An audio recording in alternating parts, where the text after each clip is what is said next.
hopefully you've seen both of us. So hopefully that's hopefully we've helped. Here's the homework that Luke assigned on Friday. So based upon records kept at a gas station, the distributions of gallons of gas purchased by customers is skewed to the right with a mean of 10 gallons and a standard deviation of 4 gallons. So I think I would draw a quick sketch maybe down below, but again, this is a multiple choice and this year's exam is going to be all free response, but Luke and I still feel that there's some real important concepts that we can address in a multiple choice, even though this year's exam will be all FRQs. And this year's exam is different, it's modified. I don't know exactly what's on the exam, nor does Luke. We know it will be different, and so perhaps there could be, you know, parts A, B, C, D, E, F or something, and maybe one or two of them feels a little bit more like a multiple choice question. But again, total speculation on my part, so let's not go anywhere with that. So a random sample of 64 customer receipts was selected, and the sample mean number of gallons was recorded. So I'm taking a sample size of 64, so N is 64. That's pretty good sample size, and I can live with that. I'm pretty happy about that. Suppose the process of selecting a random sample of 64 receipts and recording the sample mean number of gallons was repeated for 100 samples. So I'm taking a random sample of 64, I'm finding the mean, and I'm doing that 100 different times. So I'm clearly not doing a full-blown sampling distribution. I don't know that for a fact because I don't know how big the population is, but I don't think I'm doing a full-blown sampling distribution here, but it feels like I'm starting the process of trying to do a sampling distribution. Which of the following is the best description of a dot plot created from the 100 sample means? So I'm just going to go to my document camera here. Okay, same problem. So I think it said what, skewed to the right, you know, and so it may look something like that, I guess, I don't know. And we know the mean is 10. Well, if I take 100 samples of size 64, the central limit theorem says that the shape of my sampling distributions of the sample means will become more and more approximately normally distributed as my sample size gets larger and larger. So I'm feeling that the shape of my sampling distribution, or in this case, the dot plot, right? Same thing, will be approximately normally distributed. So I canceled out that one and that one and that one. So those three, I felt pretty confident that I could get rid of those relatively quickly. So the dot plot is approximately normal with 10 gallons and a standard deviation of 0.5, gallons. So I have to figure out that. I'm gonna have to figure out the standard deviation of the sampling distribution based upon my sample size or using my sample size. In E here, the dot plot is approximately normal with a mean of 10 gallons and a standard deviation of 0.4 gallons. So the difference here was, you know, which one of those is correct? So I said the standard deviation of all my sample means would be 4, which was the standard deviation that I had started with, 4 gallons. Over the square root of n, and n we said was 64. So I said 4 over 8, or 1/2. So I got the answer D here. And that's really a nice problem. And my students, I've given them something similar to this in the past. And I think what they always say to me is, you know, Mr. Murphy, we have the 64 and we have the 100 here. And they don't know what's what. They don't know which one's the sample size and which one's how often do we repeat it and those types of things. So I really like this problem that Luke picked, and it hits upon a pretty important concept. So hopefully that helped. We'll get back to my PowerPoint here. And so the goal of today is to go through 2 free response questions. Hopefully I have enough time. And actually then grade some student papers. So I'm gonna, I guess, make you AP readers, not really, but talk about a little bit about the reading, what happens, how do we grade your papers, what goes into it, you know, what happens if you do this.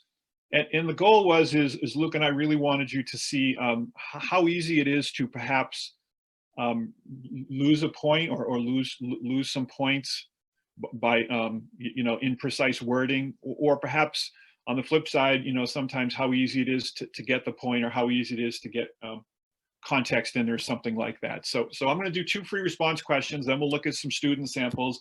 We'll grade those. We'll become AP readers.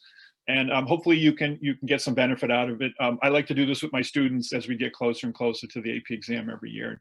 A lot of AP teachers do the same thing. So again, here's some links to updated info. We've talked about it. So for the sake of time, we'll move on. So the AP reading. Each year, about 700 to 800 high school and college professors, excuse me, get together in June to read, grade all of your AP exams. We've been reading in Kansas City for the last few years. This year is going to be a virtual reading. We're not going to Kansas City. Many of us are a little disappointed with that, although clearly the right decision by the College Board. But it's kind of a fun week. So the College Board likes to have a 50-50 split between high school and college professors. So at the reading, I have a partner all week.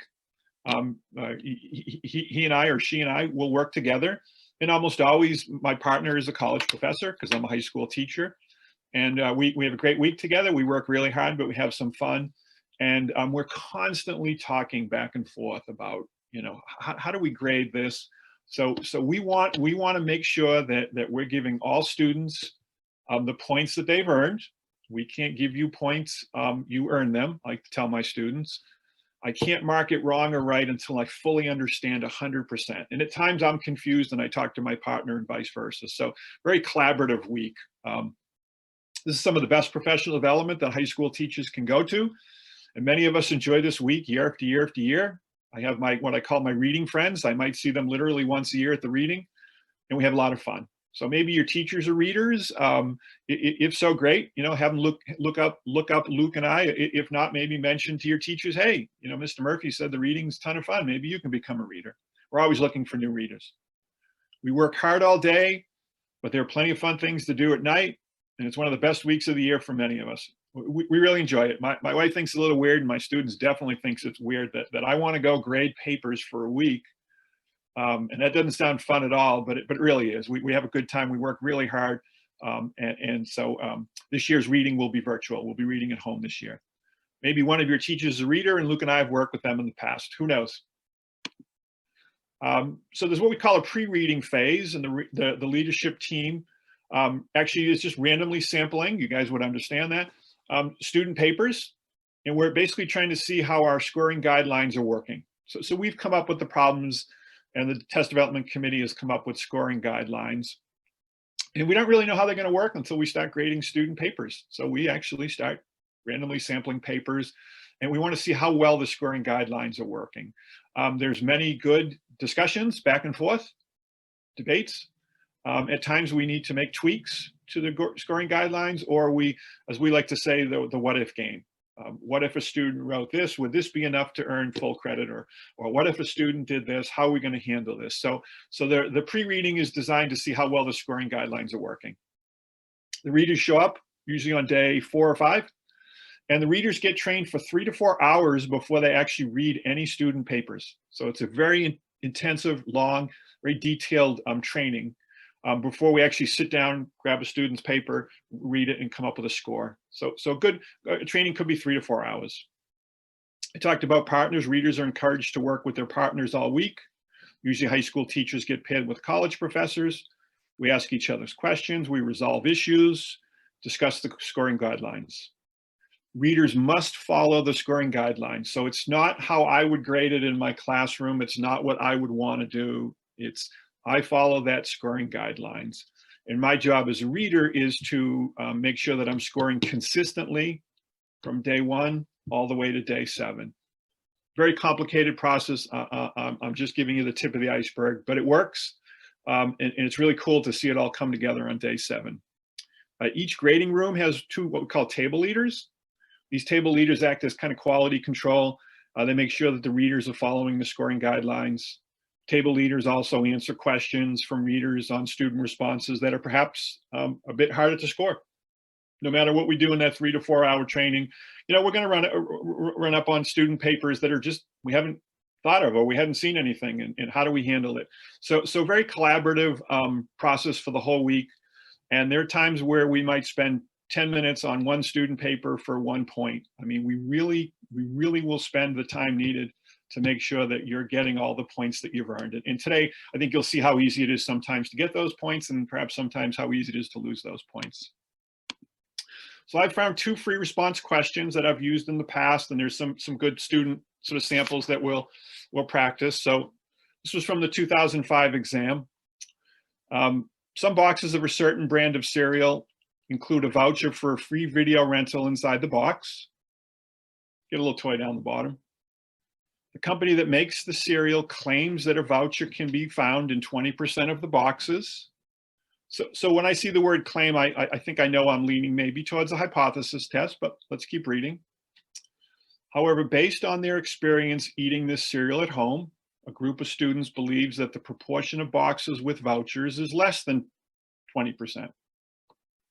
Right now, I know it's a one-sided test. We don't do one-sided confidence intervals, so it's probably a hypothesis test, but let's keep reading, and then I'll ask my 4 questions like I always do. This group of students purchased 65 boxes of the cereal to investigate the company's claim. So that's my sample size. Students found a total of 11 vouchers for free video rentals inside or in the 65 boxes. So P hat's going to be 11 over 65. Suppose it is reasonable to assume that the 65 boxes purchased by the students are a random sample of all boxes. I always like that random of this cereal. Based on this sample, is there support for the students' belief that the proportion of boxes with vouchers is less than 20%? Provide statistical evidence to support your answer. So hopefully by now you're seeing that, this can't be a yes, no. This has to be a full-blown inference problem. And I'm going to walk through all of the different steps real quick, and then I'm going to ask you to become AP readers. So I asked my 4 questions. Does this feel like a hypothesis test or a confidence interval? I was pretty confident, no pun intended, that it was a hypothesis test. Do we have 1 or 2 samples? Well, we have 1 sample. Are we dealing with means or proportions? We're dealing with proportions. And so I would read a Z table or a T table based upon that. So I've labeled this test a 1 sample hypothesis test with proportions. There's plenty of other ways you can identify this test, but that's the language that I've used with my students, and it seems to make sense. If I do that, then when I get down to the math mechanics part, I do not need to write the formulas. I think when we do the student papers, you're actually going to see that all of them or most of them do that, but you don't have to. So I'm going to do my null hypothesis first. That would logically be my first step. You'll see when we grade student papers that that's not always what students do, and that's okay. So I said my null hypothesis, P is equal to 0.2. My alternative is P is less than 0.2, and I got that from the wording up here. I always want to identify the parameter, so I said P equals the proportion of all boxes of this brand of cereal that contain a voucher. When we go to the student papers, that year this was not needed, but I'm going to say keep doing it, and I think rubrics have changed over the years, and I'm going to say that please keep doing that. This year in 2005, students didn't have to have that, but I'm going to say, stick my neck out a little bit and say, we want you to do that moving forward. So I need to check my conditions and assumptions. So over here, I said P hat was 11 over 65 or 0.169. Well, that is a little bit less than the 0.2 that the manufacturer claims. Is that enough? And I just don't know. I need to run the test. So the data was randomly selected as stated in the stem of the problem. So that's always good. That randomness there is nice. I want to make sure that the population is greater than 10 times my sample size. So is the population greater than 10 times 65? The population of cereal boxes greater than 650. I guess that's an assumption. I have no way of proving that. I don't know by reading this problem. So I said, the population is probably greater than 650 cereal boxes. That's a reasonable assumption. How many boxes of cereal does General Mills make in a day? I have no idea, but it's probably more than 650. NP greater than 10 and N1 minus P or NQ, depending upon how your book does it. So I said 65 times 0.2 is 13, and that's greater than 10.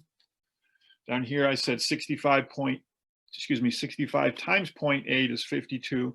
Both of those greater than 10. We need to see that math. We need you to see that you plugged in those numbers. You just can't put a check and say greater than 10. So So it feels like, we're okay with the conditions and assumptions. Since I named the test up here, I don't need this formula down here, but I figured I would do it anyways. So I just said my z is equal to my sample statistic minus my population parameter over my standard error.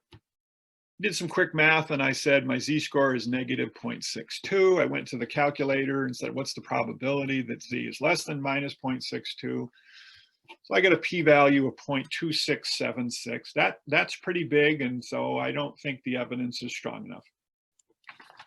So my conclusion, again, my first, if you sat through any of my sessions when I was doing inference, my first sentence is maybe a little generic-y, but since our p-value of 0.2676 is greater than our assumed significance level alpha is 0.05, we failed to reject the null hypothesis. That's every time I do a hypothesis, that's basically my first sentence. Notice I have no context in there. So my second sentence tries to get that in there. So the data does not provide convincing evidence to support the student's belief that the proportion of cereal boxes with vouchers is less than 20%. I haven't proved anything. It's not an experiment. The evidence doesn't lead me to believe that the evidence isn't strong enough for me to refute the manufacturer's claim. So now let's look at some student papers. And before we do that, here's the official College Board scoring rubric. For the sake of time, I won't walk through everything here, but this is sort of what a reader is going to be looking at, that in much more detail. But that's pretty much what we're going to look at. This is how we're going to grade your papers. And again, I need to follow the scoring guidelines, not do what I want to do. I think Luke, I watched him the other day a little bit. He talked about typically we grade things, each part of a problem we grade EPI, essentially correct. Doesn't have to be perfect, partially correct, incomplete or incorrect here. And so for each of those four components, we're going to walk through a student's paper and give them an EPI. EP or I, sorry. So, the first thing I look for is sort of the name of the test. So the student here says, I will do a proportion z-test. Okay, different how I would say it, but nothing wrong with that. I'm okay with that. Up here, that looks like p hat, and then the student actually looks like they're doing the standard error or something here, and spec 0.2, I don't, specification maybe, I don't know exactly what that is. Looks like they're doing the assumptions first, which is not wrong. I wouldn't do it that way, but that's okay. But down here, there's a box, and so the student does say HOP is 0.2, HAP is less than 0.2. That year, we did not ask students to define the parameter. So I'm going to give the student an E for that first component. Have they correctly done the null and alternative hypothesis? So students earned an E. Generally, an E is worth a point, P is worth half a point, and I is worth no points. Oversimplifying again, but generally that's sort of the rule. But we won't get into all the little nuances of the reading here for the sake of time. I'll go up and look at the student's conditions. Assume the sample of boxes an unbiased estimator of the true proportion. Assume that the population is greater than 10n. Population, yes, that's okay. That's good. Here's my NP check. Here's my N1 minus P check. Student plugs in the numbers. That's good. Student has not talked about it being randomly selected. The old rule way back when was if it was in the problem, not to repeat it. Let's follow the new rules. The new rules, we would want to see the student do that. But in this year, in 2005, this student met all those requirements. So I'm going to give him a second E for those assumptions and conditions. Again, I really want to see that random, and please put that. It looks like a student's drawn a normal curve, way better than my normal curve, so good for the student. Z test stat equals stat minus statistic minus parameter over standard error. Not needed because the student named the test, but it's not wrong. I see where the student plugs in the numbers. I see the student got the same z-score, minus 0.6210 that I got, so that's good. What's the probability that p hat is less than 0.1692? Is the probability that z is less than minus 0.620? Student is actually giving me sort of the calculator speak. That's not really needed, but it's not really wrong. And the student's done a really good job of telling me where they're getting all those numbers. The student basically got the same p-value that I did. So we're good there. So for that third piece, what I call math mechanics, I'll give the student an E. And then down here, I'm hoping this is kind of their conclusion, in context, what decision are they going to make? Assuming the proportion of vouchers found in boxes is 0.2, there is a 0.2673 chance of getting a sample with a proportion more extreme than 0.1692. Okay, I different than how I phrase it, but I can live with that. Again, that 0.1692 was just my p hat. Large P failed to reject the null. Again, I probably would have tied that into, my alpha is 0.05, but that's a pretty high p-value, pretty large p-value. Where we're not going to reject very often at a p-value that big. There's insufficient evidence to claim that the proportion of boxes with vouchers. I actually always put a U there, and at first I said vouchers, but vouchers, that's fine. I'm pretty messy, so I'm not going to worry about this student's writing. That the proportion of boxes with vouchers is less than 20%. That's a pretty good conclusion, different than mine, clearly different than mine. This student earned an E. The readers will get pretty good with that after a couple days. That student earned 4 out of 4 points. Is it perfect? No. Is it pretty good? Yes. It's a very good paper, having read thousands. The student really understands it. I think has done a pretty good job, very clear, easy to read. I'm good with that student. So that student earned 4 out of 4 that year. Okay, here's the next student. If I say, the student should have done this or that, I am not making fun of these students, please. That's not the intent. These students work really hard. You work really hard. So this is just an educational exercise. I'm not making fun of these students. I should have said that earlier. So hopefully that was clear. This student is circling lots of good things up here. I actually tell my students to do the same thing, so that's good. One proportion test, that's weaker. I don't love it, but it's okay, and I think I know where the student is going to go with it. If the student correctly names the test, they do not have to write the formula. Well, this student does a pretty good job with the formula there, so that was good. I was not 100% comfortable with this. Maybe a nice recovery here. So HO and HA, student has it. So that's an E. Again, really simple. If that was down here in the bottom of the paper, I still have to read it. So it doesn't matter where it is in your paper. The readers have to read your whole paper. Look in if there's something written up here, down the side, I have to read it. I cannot, so I fully understand what the student's trying to say. I can't either give you points or take points away. How's that? So student does a great job here. We'll give them the E for that. Let's look at their assumptions. Student says it's a random sample. Okay, that's good. Population is sufficiently large. Again, years ago, we were maybe not as strict as we are today. I think today we would have wanted to see, population is greater than 10n with numbers plugged in. But the student is saying it's probably way more than 650 serial boxes, and so we're pretty good there. Here's my NP, NQ checks, or NP, N1 minus P checks. Student plugs in the numbers, both greater than 10. Student earned an E that year for the assumptions and conditions. Pretty good job here. Again, I would have liked to see this. I think today we would want students to do that and plug in the numbers, but this was 15 years ago, and rubrics change over time. So up here, it looks like student is just doing P hat, does the math for me. Here's the math mechanics.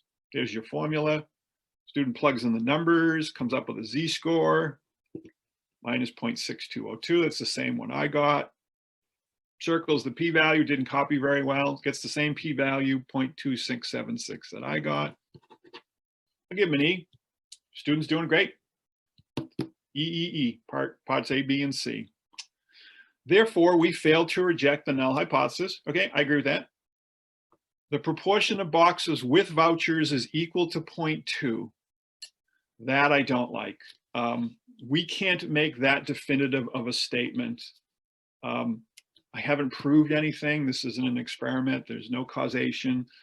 The evidence is not strong enough for me to reject the null, but I definitely can't say that the null is true. So the student actually gets an I here.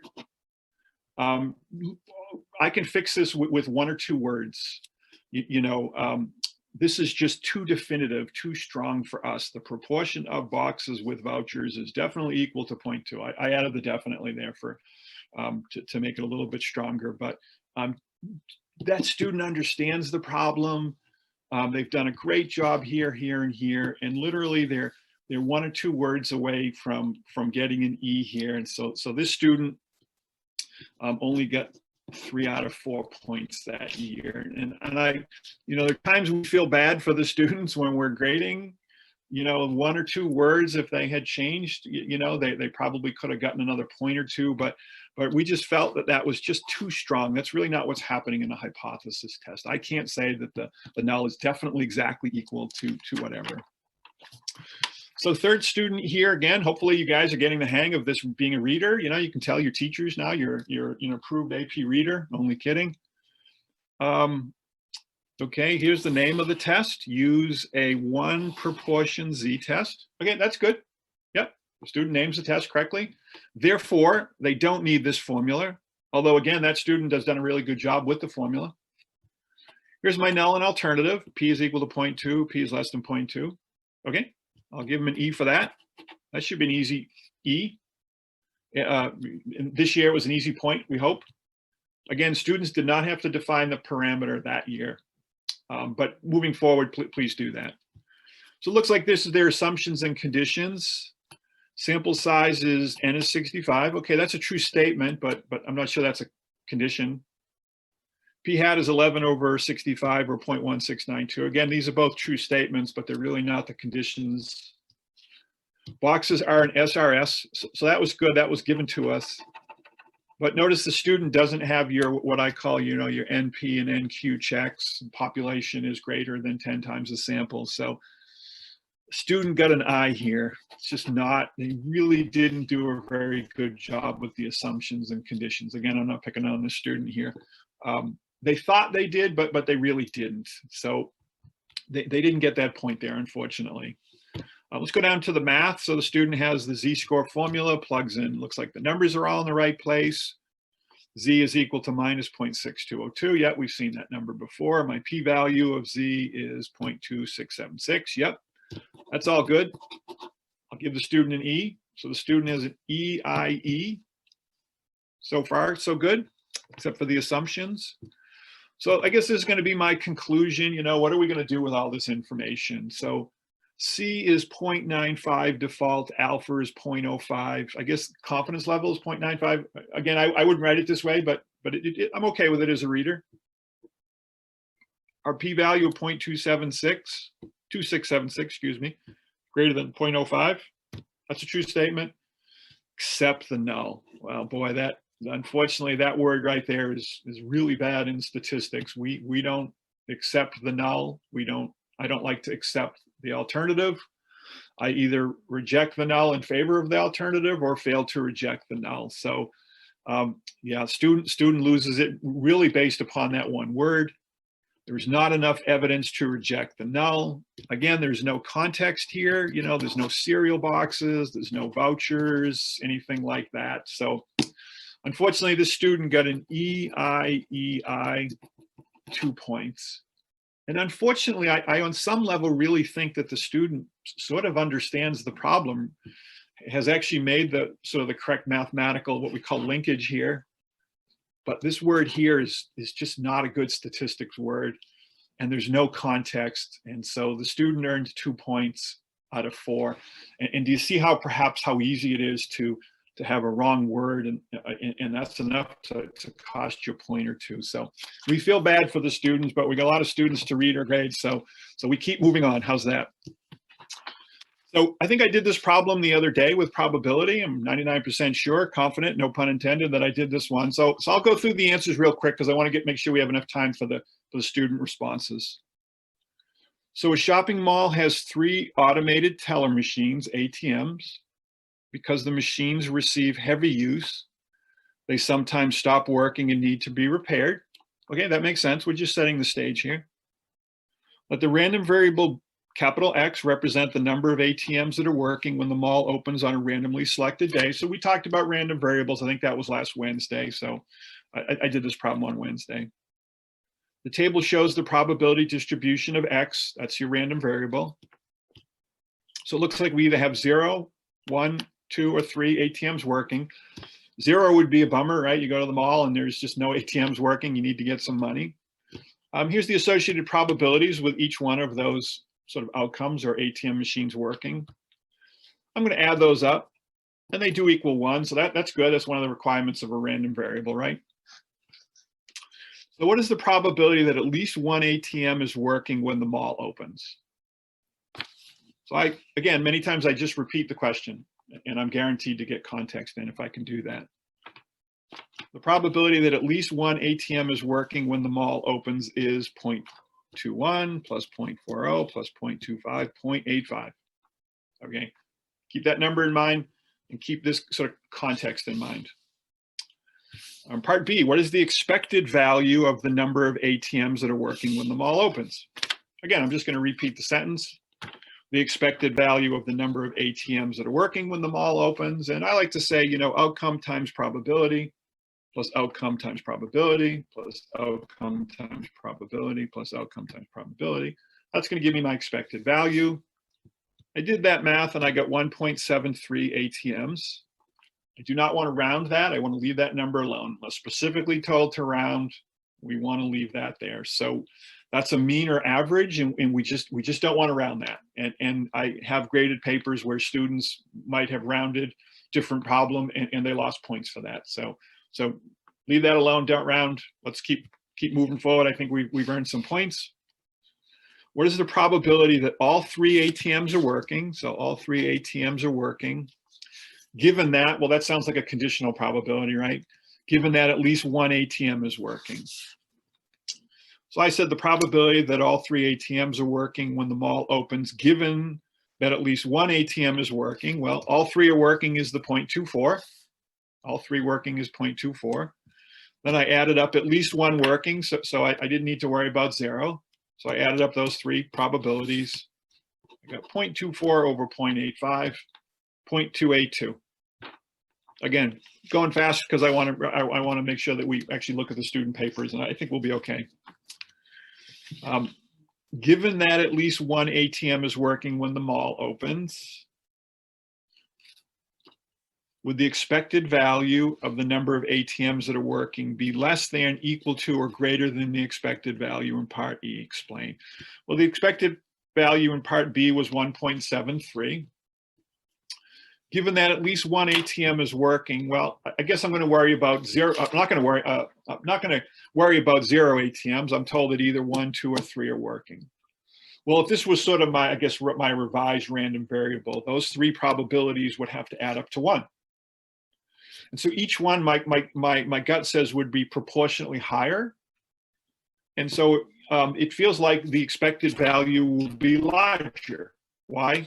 Because I'm taking the 4 events and really just using 3 of them. Those 3 probabilities need to add up to 1. So each one would be proportionally larger or bigger. When I multiply, it feels like it would be greater. So the expected value would be greater than the expected value in part B. Again, I just wrote that down. Since the probability for 1, 2, 3 ATMs would be proportionately, maybe larger or something would be a better word than increase. Okay, so we did that the other day. 4 parts. Again, we're gonna grade each one of these either EPIs, essentially correct, partially correct, or incorrect. So let's look at student 1. Again, student makes a mistake here. I'm by no means making fun of these students. My students, I wish were all perfect. They're not. I wish Mr. Murphy were perfect, and he's far from that. So the probability that at least one equals 1 minus the probability of no ATMs, 1 minus 0.15, 0.85. Well, that's different. That's actually kind of a cool way of doing it. Perhaps maybe a little bit easier than me. Correct number, I see some math there. Give the student an E. I'm happy with what they've done. What is the expected value? What is the expected value of the number of ATMs that are working when the mall opens? EX, expected value of random variable X. Student does the right math, 1.730 ATMs. I've seen the work. Perfect world, I'd love maybe some words, but it's there. I'm going to give that student an E. Again, E doesn't mean perfect, and 4 out of 4 doesn't mean perfect. What is the probability that all 3 ATMs are working when the mall opens, given that at least 1 ATM is working? Student does a very good job here of sort of the conditional probability in words. Has the correct numbers, 0.24 over 0.85, 0.282. Excellent job right there. Very, very, very nice answer. Clean, easy, perhaps better than mine. Down here, student needs to talk about less than, equal to, greater than. The expected value for the number of working ATMs would be greater than that in part B. Okay, so that's good. The student has the right answer. Because at least 1 ATM must be working, there is no longer the X value in the probability distribution. So I think the student is saying, you know, we're getting rid of that 0. Thus, in this distribution, the probabilities of having 1, 2, 3 ATMs all go up. Okay, that's sort of what I talked about. That's good. When finding the expected value by doing EX equals X times probability of X, student actually gives me the formula. Because all the probabilities values increase, the sum increases, and EX is greater. That's really nice. Yeah, the student probably didn't need all of that, probably didn't need the formula, but E. That student got 4 out of 4. Very, very nice paper there. Yep, very nice paper. Okay, next student. Student adds the 3 probabilities, 0.85. I'm going to give him the E. It's there. The problem says, what is the probability? The student gave me the probability. I can follow their math. I can see where they got that number. I wish there was some more words or a sentence, but it's there. So I'm going to give him the E. That's what the scoring rubric said. Scoring guidelines. What is the expected value? Expected value, student does all the math, gets the same number, doesn't round. Give him an E here. What is the probability that all 3 ATMs are working? Student has the right numbers. I wish they had over here maybe the formula or some words. 0.282. Student gets it. Give him an E. Little bit of a minimalist here. Maybe some more words would be nice, but it's there. It's marginal. I think you could see that the first student was a little bit stronger from a communication point of view, but this student's doing okay. Student's doing okay. Part D, student says it would be equal to, well, we said greater than, so I don't think this is going to be right here, but I need to read it. Equal to because expected value is calculated by, gives me the formula. And I think the student was confused that since 0 times any number is 0, that it wouldn't change. And so that's actually an incorrect answer. So the student got an EEEI. Student earned 3 out of 4, which is still a very good score. There's absolutely nothing wrong with that. And that was kind of a common mistake that year. I think students said, oh, well, if that's 0, 0 times any number is 0, so that number won't change. They didn't see that these probabilities would proportionally increase. So that student earned 3 out of 4. Okay, here's the last student, I think. And in part A, we see no math. We see a number. We call that a bald answer. My students get a kick out of that every time I say bald answer. They ask me if it was named after me, and I say, no, that wasn't named after Mr. Murphy. I don't like that. I mean, I know where they got the numbers from, right? It's the right answer. Student doesn't give us any words, doesn't give us any context, doesn't show me where that number comes from. That student earned a P. Think of P as a half point. It's not quite that simple. E is 1 point. Again, not quite that simple, but do you see how easy it is to lose, to go from an E to a P if the student had just added those three numbers and put it down here, that student would have gone from a P to an E. So please, please, please show us your work in context. Use the calculator to check your math, but always show us your math. How's that? I think Luke says it like that. Was the expected value? Really hard to read the numbers here, but the student does have expected value 1.73. Here they show me the math, so I'm going to give that student an E. That's what the scoring guidelines say. I'm good with that. Student showed me the math. Part C, what is the probability? P of A given B, again, I wish it was more contextual, but 0.24 over 0.285. These are the right numbers. That's actually the wrong number there. I think I got 0.282. So it was weaker here, A and B. I don't really know what A and B is. Student has the right numbers here. That's good. The wrong math there. Student earned a P there. And again, if that number were correct, 0.282, the student probably would have gotten an E here. That's weaker. I'm not thrilled with it, but it's okay. If the student had shown where those three, added those three numbers, they probably would have gotten an E here. And the student may have gotten an extra point on this problem. How's that? So hopefully this is helping you, exactly what are the readers looking for, show us your math in context, all of that good stuff. Part D, the expected value would be equal to, well, that's the same mistake that the previous student made, because the probability of zero working when the mall opens does not affect the expected value, et cetera, et cetera, et cetera. I would read it, but for the sake of time, I won't. Student got an I there. That was very common that year. Students said, oh, well, it's going to be the same. 0 times anything is 0, so the numbers won't change. So this student got a P, E, P, I, 2 points. And we like to say, they left some valuable points on the table there. If the student had only showed us the math here, added those three numbers, maybe checked it on the calculator, this student very easily could have gotten a 3 out of 4. So let's kind of wind down for the day here. Hopefully that was an exercise that you found helpful. So we did the cereal boxes, right? We did that one. So hopefully now you're feeling a little bit more comfortable with the scoring guidelines, the rubrics, how they're developed and how readers are trained to read your free response questions. It's really quite a logistical exercise to get 700 to 800 people in a room. Last year, I think it was around 250,000 students. So 250,000 times 6, 1.5 million, if my math is correct, answers. We have to grade all those in a week. And we want to finish on day 7 right around the same time. So it's unbelievable logistical problem, fun to solve. Extensive training, we need to follow the scoring guidelines, not do what we think. Okay, so we're trained to follow those scoring guidelines, and the training is very extensive and very detailed. All week long, I'm working with my partner. My partner is typically college. If we have questions, we go find a table leader. We can go up to question leader. There's sort of a hierarchy of different positions when we run into problems.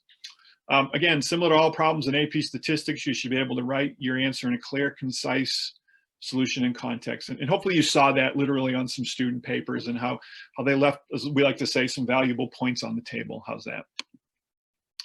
Here's your homework for tonight. Luke will take over tomorrow. Now again, Luke's is going to be a little different tomorrow. Talking about p-value and statistics, and is that the right sort of way we should be, right process for hypothesis testing. So I'll leave that up to him. Hopefully he likes the problem that I picked. So I just wanted, there's I think 8 or 9 slides here, and